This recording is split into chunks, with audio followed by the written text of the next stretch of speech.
Hi friends, ఇగో చూడండి మా ఊర్లో ఓలి పండుగ వచ్చిందని పిల్లలు రోడ్డు మీద నిలబడి వచ్చిపోయే బండ్లను ఆపి డబ్బులు వసూలు చేస్తారు.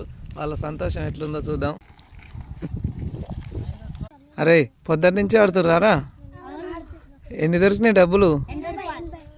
అయిపోయింది ఆట? ఇంకెంతసేపు ఆడతారు? వద్దులేరా ఎండకి ఇంటికి పోయి. ఎందుకురా ఎండలా? వద్దులే బండ్లు ఆపకురి, ఎందుకంటే స్పీడ్గా వస్తారు, కింద పడతారు. ఊర్లో ఆడుకోపోరి. ఏం పైసలు ఎన్ని కావాలి? ఇంకా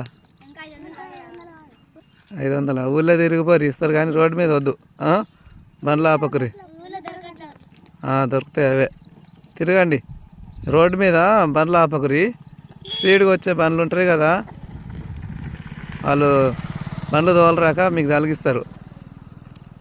ఫ్రెండ్స్, ఇగో మా ఊర్లో అయితే పిల్లలు సరదాగా ఇట్లా రోడ్ల మీద హోలీ పండుగ 2 రోజులు ఉందనగానే ఆపి సంతోషంగా వాళ్ళు ఏదో బండ్లు ఆపుతాం ఇట్లా డబ్బులు ఆడుకుంటారు. మీ ఊర్లో ఎట్లా చేస్తారో కామెంట్ బాక్స్లో కామెంట్ చేయండి. Okay friends, bye.